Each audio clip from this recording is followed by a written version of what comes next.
룻기서 2장 2절에서 3절 제가 봉독해 드리도록 하겠습니다. 모압 여인 룻이 나오미에게 말하기를 이제 나로 밭에 가게 하소서. 내가 누구의 목전에 은혜를 얻으면 그의 뒤를 따라 이삭을 줍겠나이다 하니 나오미가 그녀에게 말하기를 내 따라 갈지어다 하더라. 그녀가 가서 이르러 추수꾼들이 들을 따라 밭에서 이삭을 주었는데 우연히 엘리멜렉 친족인 보아스에게 속한 밭의 한쪽에서 줍게 되었더라. 아멘. 자, 우리 룻기 참 여러 가지 하나님 주신 은혜가 새롭지요. 또 성경에 이런 말씀이 있나 싶기도 하고, 또 우리가 일반적으로 알고 있었던 이런 말씀들이 이렇게 구약 속에 하나님께 귀한 은혜 가운데 감추어 두었다가 시간이 되니까 꺼내서 우리에게 이렇게 큰 은혜를 베푸시는구나라는 생각도 여러분들도 들고 저 또한 드는 것은 사실입니다. 지난날 여러분들과 함께 말씀드렸던 것처럼 룻기는 그저 한 가정의 이야기가 아니라 하나님께서 인류의 구속사를 어떻게 플랜을 짜고 예정을 해 두셨는지를 룻기를 통해서 기록을 해놓고 그 다음 이제 열왕 시대, 그러니까 왕정 시대로 들어가는 게 이제 사무엘상 이렇게 해서 들어가게 됩니다. 중간에 있는 룻기가 가지고 있는 이 룻기의 가치는 사사기 시대를 보게 되면 이런 느낌이 들지요. 하나님께서 이스라엘 백성들에게 이 가나안 땅을 주셨지만 이 땅을 관리할 능력이 없구나. 우리 표현으로 하자면 이제 끝났구나, 망했구나. 더 이상 그 언약의 당사자인 이스라엘이 이렇게 되었으므로 이 언약이 파기되지 않았을까, 이런 생각이 드는 게 가나안 땅의 생활입니다. 이들은 가나안 땅에 들어가서 참 하나님 주시는 축복 가운데 누리며 또 더 하나님 앞에 주신 이 가나안 땅의 가치를 높일 줄 알았는데 여기서 완전히 무너지는, 레위인도 무너지고 또 이스라엘 백성들도 무너지는 이런 정황을 보면서 마치 끝난 것 같지만 같다는 느낌을 들었을 때 룻기가 왜 하나님의 언약을 이어갈 수 있었는지를 설명을 하고자 이렇게 삽입이 되어 있죠. 그 중간에 들어가 있습니다. 그래서 이 사사기 시대가 마치 하나님의 언약에서 모두가 끝나버린 것 같은 상황에서 이것이 다시 하나님의 신권 통치로 넘어가는 것이 아니라 왕권 통치로 넘어가게 됩니다. 그 시작이 바로 사울 왕으로 추대하는 사건이죠. 그러니까 사사기는 계속 신권 통치입니다. 그래서 하나님의 사사들이 치리하던 때에 이렇게 나온다는 말은 사사는 모두가 하나님이 세웠어요.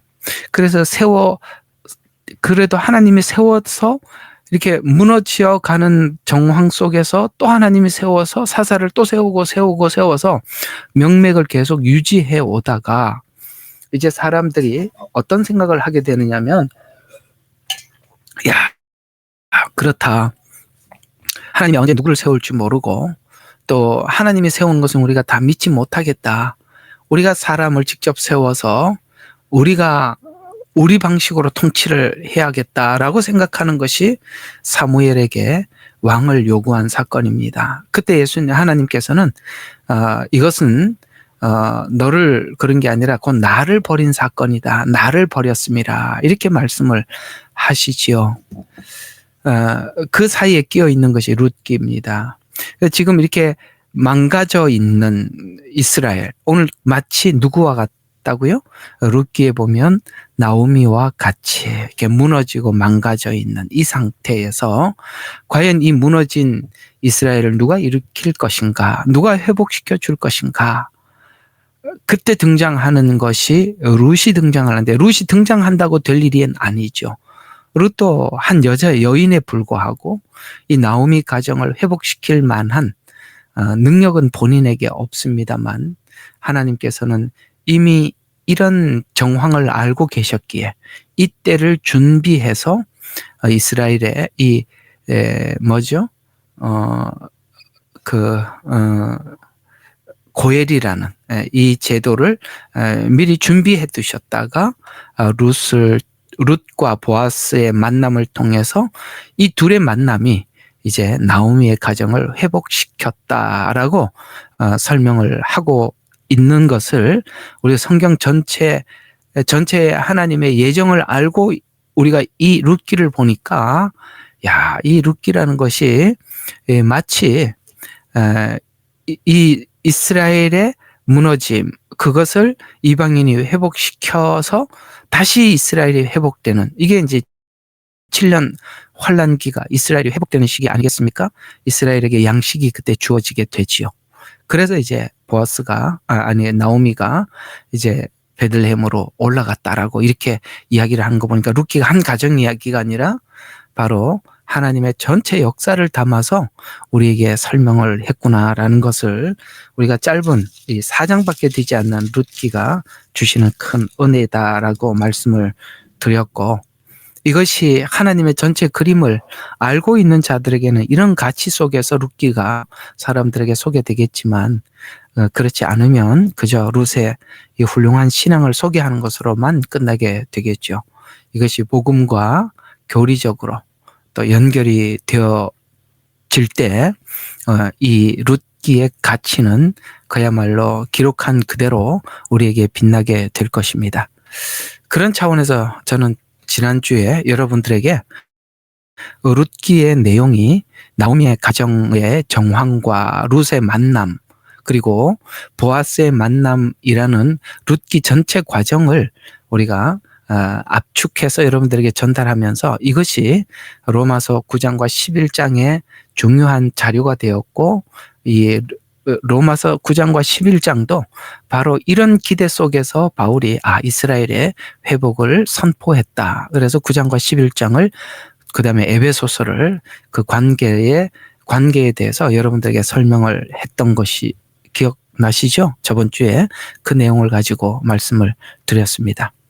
자, 그러면 이번 주에는 왜 이 내용이 그렇게 해석되어질 수가 있고 왜 우리에게 이렇게 더 큰 은혜로 색다른 은혜로 다가올 수 있는 것인가라는 부분을, 왜 그렇게 해석이 가능한가라는 부분을 여러분들과 함께 말씀을 드려보려고 하는 것입니다. 여러분, 구약을 읽으려면은 이 구약을 읽기 위해서 성경은 분명한 구약을 이렇게 읽어야 한다. 구약은 이런 내용이다라고 주시는 힌트가 히브리서 1장 1절입니다. 히브리서 1장 1절은 구약을 보는 눈을 이렇게 열어주는 안경과 같아요. 거기 보면 히브리서 1장 1절이 구약을 이렇게 읽어야 한다라고 설명을 하고 있는 것이, 전에는 선지자들을 통하여, 이거 구약이죠. 조상들에게 여러 번이랍니다. 그러니까 지금 우리가 전하고 있는 이 복음이라는 것이 그냥 어디를 보면 그게 한 번 정도만 그런 이야기를 하는 것이 아니라 구약에서는 여러 번 예수님에 관해서, 이 구원의 방법에 대해서 여러 번, 이게 한 번이 아니라 뭐 룻기에도 나와 있고 또 다른 데서도 호세아에서도 나와 있고 모든 성경에서 여러 번 반복해서, 그다음에 그걸 설명하기 위해서는 여러 가지 다양한 방법으로 말씀하신 하나님께서라고 이렇게 히브리서 1장 1절에 말씀하고 있습니다. 여러 번 말했다. 그러니까 신약에 있는 예수 그리스도의 구원에 관한 이 말씀은 그냥 한 번 나온 것이 아니라 여러 선지자들이 여러 번 반복해서 말했다. 뿐만 아니라 그 설명하는 방법도 아주 다양했다. 예를 들어서 성경의 히스토리, 이스라엘의 전 역사, 거기 나오는 인물, 여기 룻기는 역사도 있고 인물도 있죠. 나오미 가정이 어떻게 모압에 내려갔으며 또 모압에서 다시 베들레헴으로 올라왔다라는 역사, 사실이죠. 역사가 있고 여기 이제 몇 명의 인물이 등장하게 되지요. 룻이 등장을 하고, 그 주인공이 룻기잖아요. 룻기니까 주인공은 나오미가 아닙니다. 룻이죠. 그래서 룻이 등장하고 나오미가 등장하고 보아스가 등장합니다. 물론 남편도 있고 두 아들도 있습니다만 사실 그들은 이 룻기라는 그러니까 주인공이 룻이잖아요. 뭐든지 보면 주인공이 등장하지 않습니까? 그런 차원에서 보면 그들이 나오미 가정의 중요한 사람임에는 분명합니다만 그들이 주인공은 아니다라는 것이죠. 그렇게 보면 이 룻을 눈여겨 봐야 할 필요가 있죠. 자, 그래서 인물, 또 성경에 여러 가지 제도가 있습니다. 오늘 여기 고엘도 하나의 제도죠. 이 고엘이라는 제도도 보니까 결국은 이 복음과 깊은 연관이 있음을 우리가 배워왔죠. 그 다음에 상징. 자, 여기 이제 오늘은 이제 인물 안에 있는 상징을 여러분들과 함께 보려고 하는 것입니다. 인물도 상징성을 띠고 있다라는 이런 관점에서 보면 나오미는 나오미대로의 어떤 그 인물이지만 그 인물이 가지고 있는 상징성, 룻이 가지고 있는 상징성, 나오미가 가지고 있는 상징성, 또 모형, 우리가 이제 이해하고 있는 대로 하면 성막 이런 것들이죠. 성막 안에 또 상징이 있듯이 해서 여기 이제 문법들, 은유들 뭐 이런 것들이 전부 다 하나님이 다양한 방법으로 우리에게 설명하신 것이다. 거기에 하나님의 복음이 담겨 있고 예언이 숨겨져 있고 그렇다는 것이죠. 그래서 구약은 각종 방법으로 말씀하셨다는 구약 해석의 방법을 알려주셨던 것 같이 룻기는 한 가정의 이동 경로, 그 가정이라고 하면 나오미의 가정이겠죠. 그 이스라엘의 전체 이동 경로. 그다음에 그 이동 경로로 인해서 이 나오미 가정이 무너지고 그다음에 이 고엘 제도 때문에 다시 회복되는. 그래서 여기에 있는 역사가 있고 그다음에 고엘이라는 제도가 등장하고 거기에 인물이 등장하고 이제 이걸 나누어서 복음과 함께 연결을 시켜서 우리가 하나하나 보게 될 때 성경 전체와 이거는 그냥 한 가정 이야기가 아니라 성경 전체와 아주 깊고 깊은 예언이 여기 등장하는구나라는 것을 우리가 알 수가 있는 것처럼 그렇다면 이게 룻기가 우리에게 주인공은 룻이니까 룻은 접붙임을 받은 이방인을 상징하고 있는데 이방인인 룻이 어떻게 보아스를 만날 수 있었는가를 설명하는데 오늘 이 룻기가 예언적 의미를 가지고 있다는 것입니다. 이거 오늘 설교 들으러 왔는데 꼭 신학을 듣는 것 같아서 좀 복잡은 하시겠지만 이런 것까지도 여러분들이 알아두면 뭐든지 이렇게 성경을 보는 방법을 알고 있으면 많이 깊게 보이고 또 많이 보이는 거니까 이런 이야기들 또 어디 가서 한번 듣겠습니까? 한번 들어두는 것도 여러분들의 큰 도움이 될 겁니다. 그래서 목사님이 이걸 룻기를 이렇게 예언적으로 설명할 수 있는 거구나라는 것도 여러분들에게 좀 알려드릴 겸 이게 말씀을 드리는 것이거든요. 그래서 성경에서 나오는 그러니까 성경에는 인물이 나오고 또 인물이 그 역할 아까 상징적 의미를 가지고 있다 했잖아요. 역할에 대한 말씀이 나오는데 예를 들면 이런 역할극들에 대한 이야기들이 참 많이 나오긴 하지만 예를 들면 요거와 흡사한 하나의 역할극 했던 역할이 뭐냐면은 야곱이 리브가의 안내를 받아서 이삭에게 이렇게 축복을 받는 장면이 창세기에 나오죠. 여러분 아시죠? 그래서 리브가가 이렇게 야곱을 마치 에서처럼 이렇게 위장을 하게 하죠.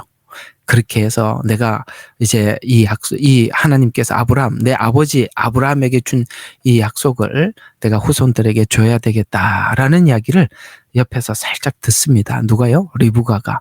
그러니까 리브가의 안내를 받았던 야곱이 이제 그 에서가 받아야 될 축복을 전부 다 야곱이 누릴 수 있었던 것은 바로 리브가의 안내를 받아서 뭡니까? 이삭의 복을 받는 것처럼 이런 게 역할극이라는 게 있다. 요거 이제 뭐 어쨌든 이런 역할이 있어요. 그러면 이 역할들을 보면 이삭은 뭡니까? 그 축복을 주는 자.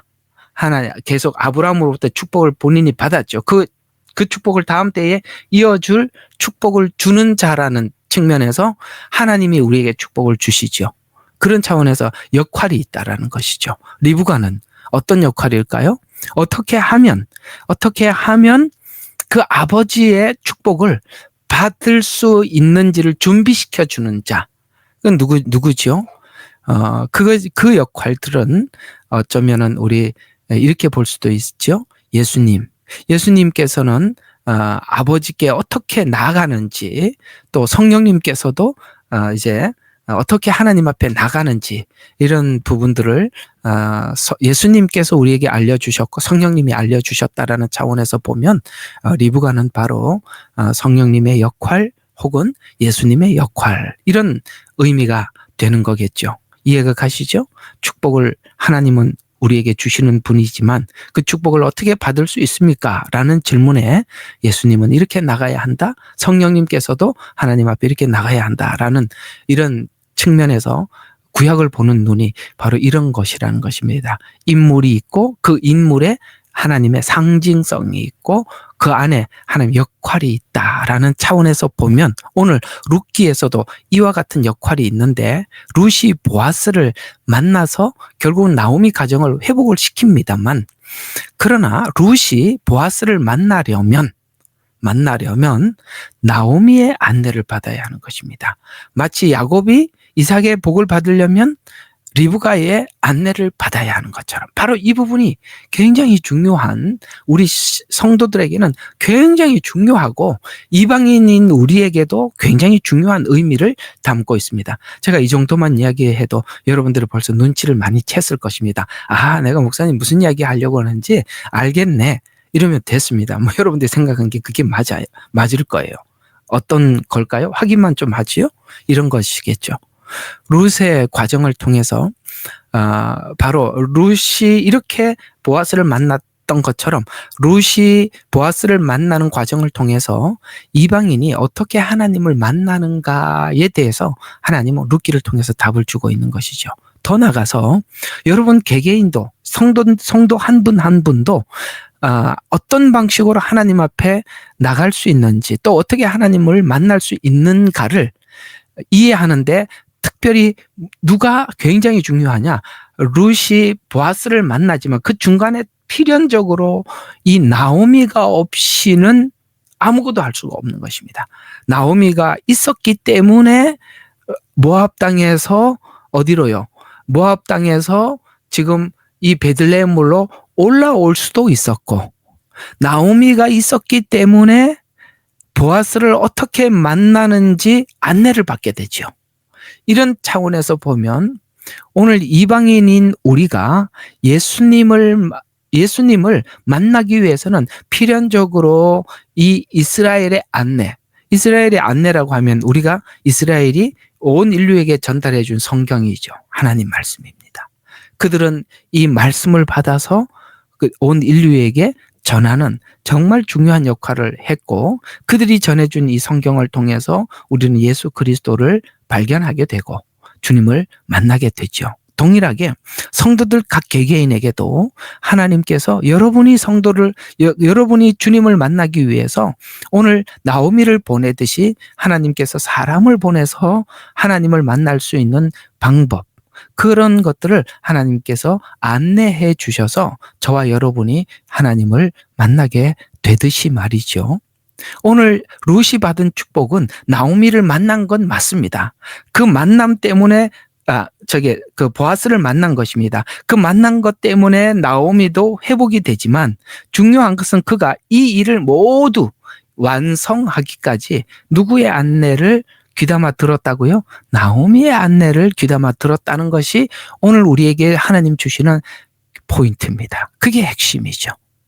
그래서 오늘 이방교회가 이렇게 복음을 받게 된 것은 하나님께서 오늘 이 나오미를 모압 땅으로 내려가게 했듯이 흩어 보냈고 전파했고, 그래서 우리가 믿어 구원을 얻게 되었다라고 말씀하고 있습니다. 여러분, 이 로마서는 유대교회가 아니라 이방교회입니다. 아시죠? 로마에 세워진 이 이방교회입니다. 그들에게 지금 로마서 9장과 11장을 기록을 하면서 이런 말씀을 하고 있습니다. 로마서 10장 13절과 15절에 보니까 주의 이름을 부르는 자는 누구나 구원을 받으리라. 그렇습니다. 오늘 이 로마 교회는 예수님을 믿고 하나님을 아버지라 부르고 주의 이름을 부르고 있습니다. 누구든지 하나님의 영이 없이는 하나님을 아버지라고 부르지 못한다고 말씀을 하셨어요. 이 로마 교회는 아버지라고 부릅니다. 주의 이름을 불렀어요. 그런데 주의 이름을 부르면은 누구나 구원을 받으리라. 그런즉 그들이 믿지 아니하는 일을 어찌 부르리요. 이게 결국은 믿으니까 주의 이름을 불렀다는 얘기가 되는데, 그러면 듣지도 못한 일을 어찌 믿으리요. 그렇죠. 우리가 2000년 전에 있었던 사건이기 때문에 우리가 봐서 믿는 게 아니라 그 사건을 성경에 있는 글로 우리가 보고 그 다음에 누군가가 전파한 그 들음으로 우리가 믿게 되었단 말이죠. 그래서 듣지 못한 일을 어찌 믿으리요. 맞습니다. 우리가 들었기 때문에 결국은 주의 이름을 부르고 믿어서 구원을 받게 됐죠. 근데 그 뒤에 전파하는 자가 없이 어찌 들으리요라고 이야기합니다. 그러면 그렇죠. 누군가가 와서 전파를 해줬기 때문에 우리가 믿고 듣게 되었어요. 근데 여기까지는 누군가가 나한테 전도해서 내가 믿게 됐고 주의 이름을 부르게 되었구나. 그래서 내가 구원을 받았구나. 이렇게 생각하는데 뜻하지 않는 말이 하나 더 붙어 있어요. 파송되지 않은데 어찌 전파하리요.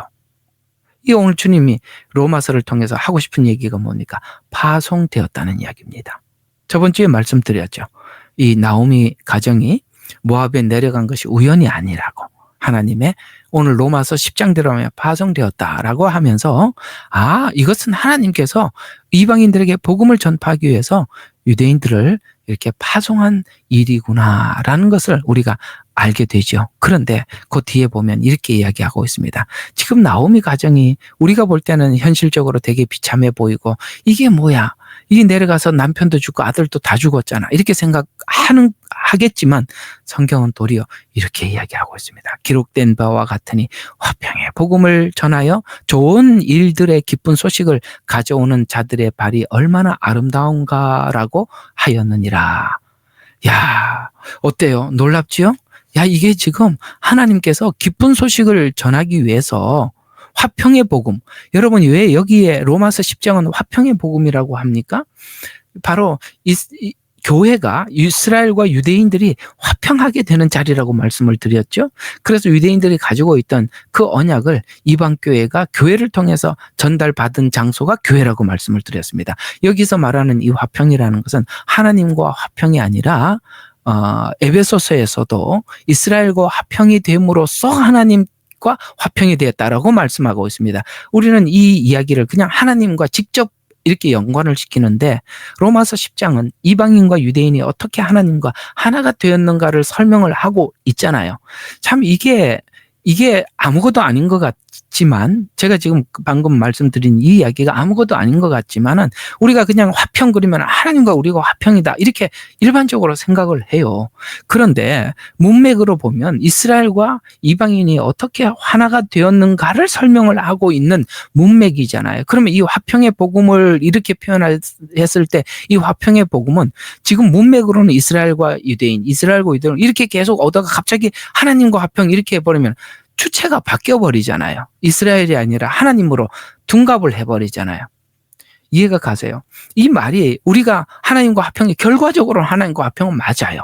그러나 문맥에서 끊어져 버리잖아요. 대상이 계속 이스라엘이라고 이야기하다가 갑자기 하나님으로 싹 바뀌어버리는. 원래 성경은 그렇게 말하지 않아요. 어느 날 이렇게 얘기하다가 갑자기 내용 자체가 하나님으로 확 바뀌어버리지 않는다 이 말이에요. 왜냐하면 화평의 복음을 전하여 좋은 일들을 기쁜 소식을 가져오는 자들의 발이여 그들의 그 발이 얼마나 아름다운가 이걸 목사님들이 참 이게 복음을 전하기 위해서 그 발이 참 아름답구나라고 이렇게만 치부하지 말라는 거예요. 그건 다 자기 마음대로 해석하는 거예요. 문맥에서 뭐라고 설명을 하다가 이 말이 등장을 했고 그렇다면 이 화평이란 것은 이스라엘과 유대인의 화평이구나라고 이렇게 하고 그것이 곧 하나님과 화평이구나 이렇게 성경은 설명을 해가고 있는데 우리 마음대로 이게 여기 갑자기 화평의 복음을 전하는 사람이 선교사 파송이니 맞지요. 그 얘기가 틀렸다는 이야기가 아니라 문맥에서 엇나가잖아요. 그렇게 설교하는 건 틀린 게 아니에요. 그러나 우리는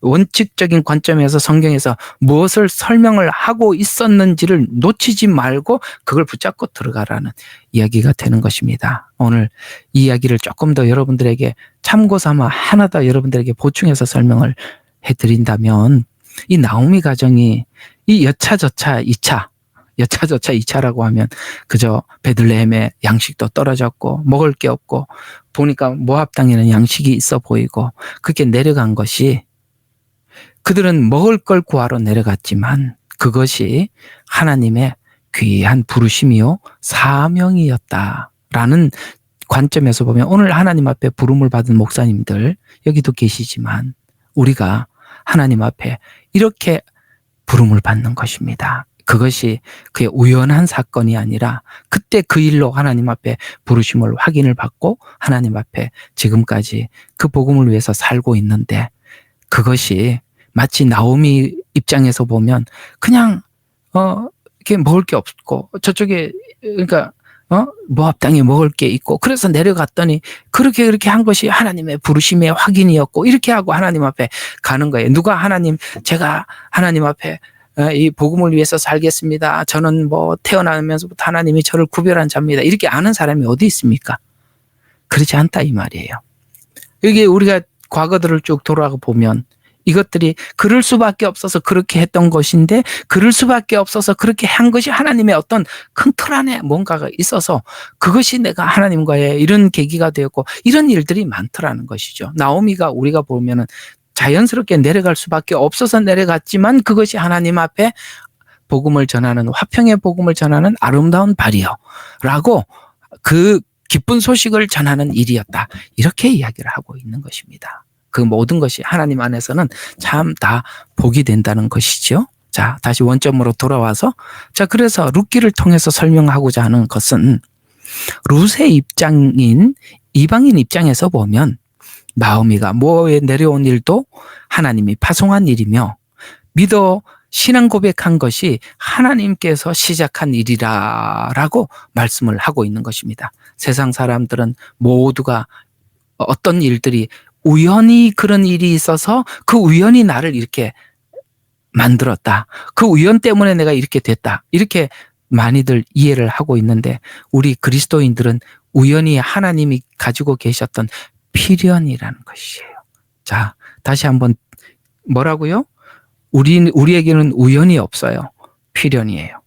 예레미야, 눈물도 생긴 것도 하나님 우연히 그때 외치고 싶어서 그걸 가만히 있을 수가 없어서 외쳤는데, 하나님 지금 보니까 뭐예요? 그건 하나님의 필연적으로 이렇게 준비했던 것이다. 또 우리 인생 속에 일어났던 많은 일들이 마치 우연하게 자연스럽게 흘러간 것 같은데, 그것이 하나님께서 우리를 인도하는 방식 안에서 그게 지금 보니까 그게 그렇게 중요한 하나님의 필연이었구나라는 것, 우리 많이 겪고 경험해 보셨지 않습니까? 이런 것처럼 말이죠. 그래서 룻이 파송한 자의 안내를 받아서, 그 하나님께서 파송을 했죠. 안내를 받아서 보아스를 만나게 된 룻과 같이 성도 개개인은 하나님께서 보내신 자를, 하나님 보내신 자의 안내를 받아야 되는 것입니다. 오르바는 그걸 거절한 겁니다. 하나님이 보냈죠. 나오미를 하나님이 보냈습니다. 그러나 그것을 거절했죠. 그러나 우리의 믿음이 뭐냐? 하나님께서 나를 인도하시는 방법이 하나님께서 사람을 보내서 나를 인도한다는 거예요. 그걸 우리가 놓치지 않는 게 그게 진짜 복입니다. 진짜 중요한 건데, 이게 사람들과의 관계를 사람들이 우습게 여겨요. 진짜 우리가 알지요. 우리가 보통은 알아요. 하나님께서 모르게 그냥 넘어가게 할 리가 없어요. 얘야, 내가 너를 위해서 그를 보냈단다. 네가 꼭 붙들어야 한다. 하나님께서 그것이 내 안에 있는 죄와 허물을, 내 문제를 해결하기 위해서 아픔으로 보낸 사람이라 하더라도, 자, 그 사람을 보면서 우리가 이런 생각이 들죠. 항상 난 저 사람하고 만나서 얘기하면 부딪혀. 왜 부딪힙니까? 하나님 그래서 우리를 거울 삼아 보라고 부딪히는 사람을 보내준 거예요. 우리 알지요. 저거 하나님께서 나를 보라고, 내 속에 있는 그걸 보라고 하나님께서 저분을 보내주셨다라는 것을 보통은 다 알고 있으면서도 마치 아닌 척, 모르는 척 그렇게 하거든요. 그걸 우리가 하나님께서 주신 것이라는 것을 우리가 믿는 믿음이 그게 우리에게 너무나도 중요한 것입니다. 오르반은 그걸 거절하게 됐죠. 그러나 룻은 그걸 받아들이는 것입니다. 하나님이 보내준 자를 받는 것이죠.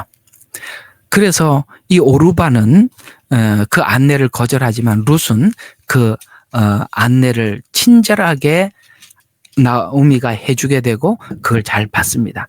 나중에 그 안내 받는 이야기들이 여기 참 많이 나오지만은 오늘 우연히라는 표현을 써요. 우연히 그 밭에 갔더니 그것이 바로 보아스의 밭이고 이 가문을 회복시킬 수 있는 유력한 사람이었다라는 것을 룻이 가서 그 나오미에게 이야기를 하지요.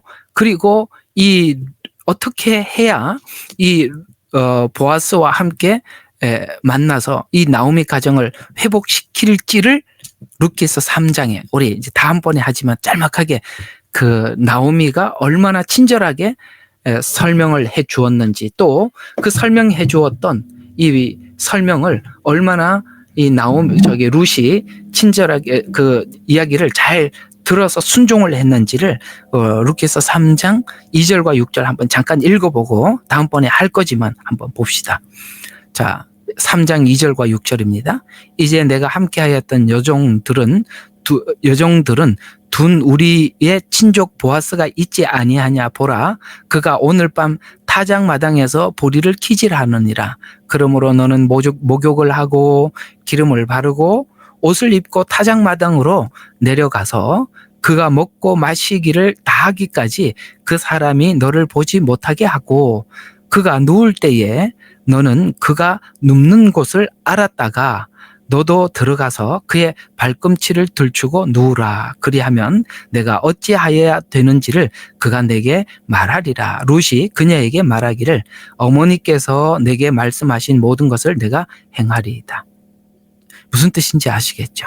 하나님께서는 우리는 하나님을 어떻게 만나야 하는지 어떻게 돼야 되는지 우리는 알지 못해요. 그래서 우리는 유대인의 인도를 받아서 주님을 어떻게 만나는지 그들이 남겨준 성경을 통해서 우리가 이해를 하는 것입니다. 그리고 마지막 때도 이스라엘을 통해서 하나님의 시간표를 알려주고 계시듯이 우리 성도 각 개개인의 신앙을 어떻게 인도하시느냐. 하나님께서는 여러분 개개인을 인도하기 위해서 사람을 보내주시는 거예요.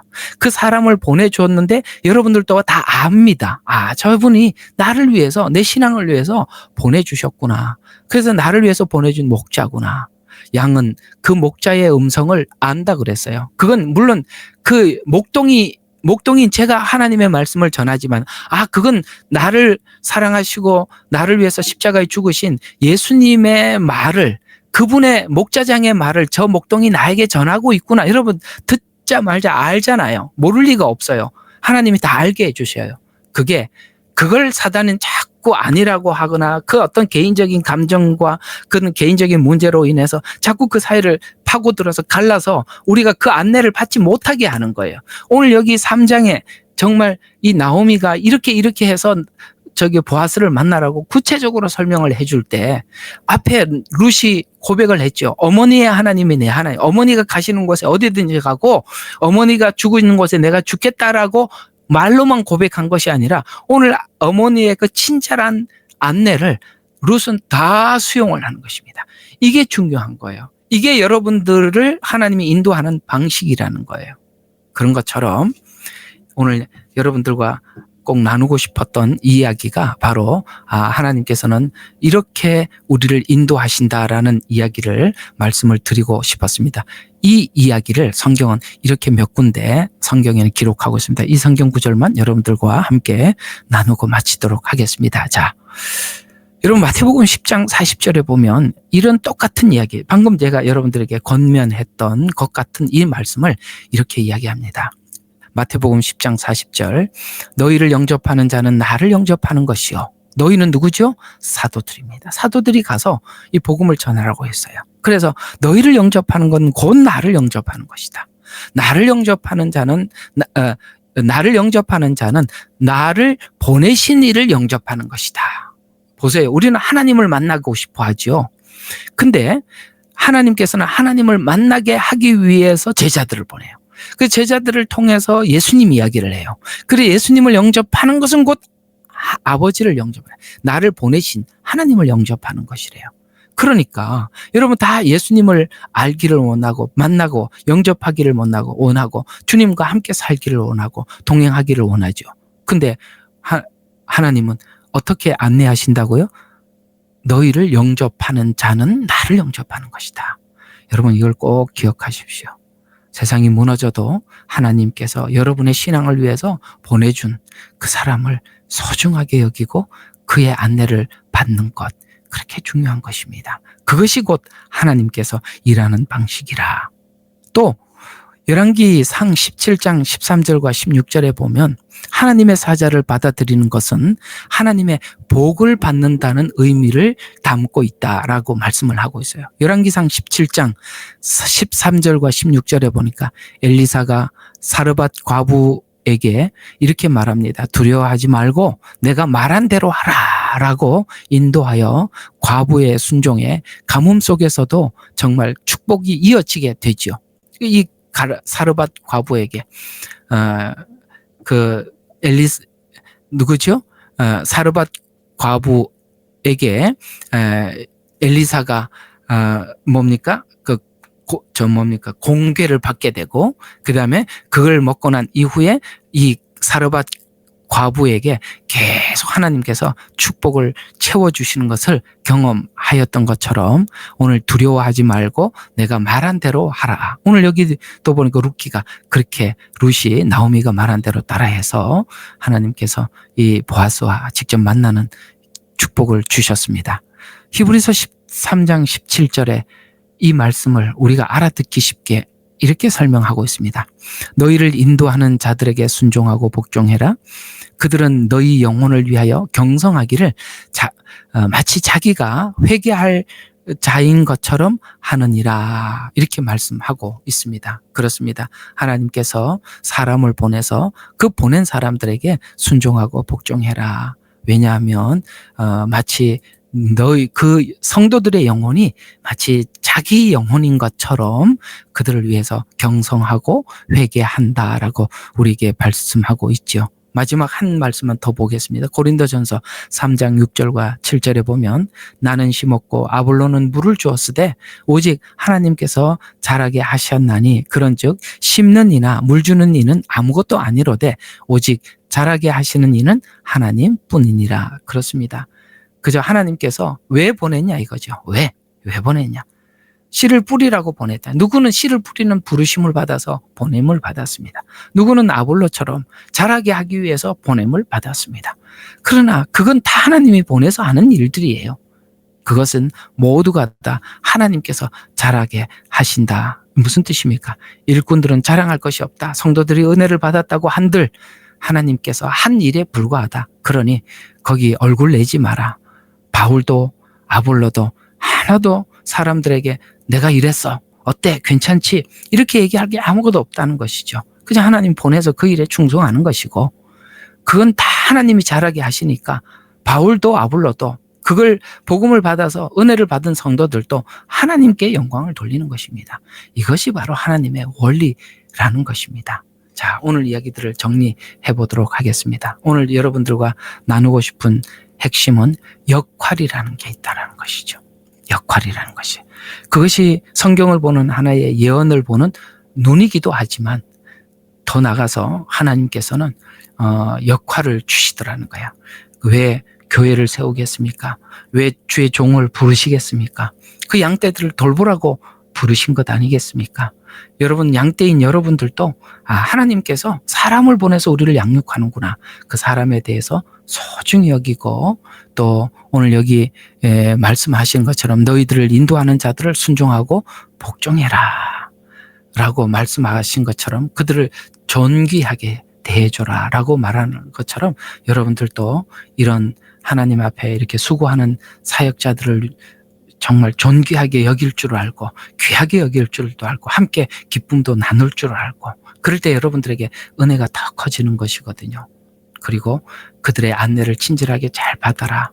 요즘은 교회 목사님들이 참 어딜 가도 욕을 얻어먹을 수밖에 없다는 거 제가 얼마든지 공감하고 사과하고 그렇습니다만 그러나 다 그렇지 않다라는 걸 꼭 기억하셔서 하나님의 이렇게 일하는 원리는 변함이 없습니다. 지금도 똑같은 방식으로 하나님께서 일하고 계시니 우리가 그걸 소중히 여기고 받아들일 줄 알 때 오늘 나오미가 보아스를 만난 것처럼 여러분이 주님을 더 깊이 친절하게 만날 수 있다는 거 기억하셔서 오늘도 이 말씀이 여러분들에게 큰 은혜가 되고 도전이 되었으면 합니다. 기도하고 마치죠. 하나님, 성경에는 하나님께서 하시는 방식이 있고 그 역할이 있고 각자가 하나님 앞에 부담해야 될 용량이 있다고 말씀하고 있습니다.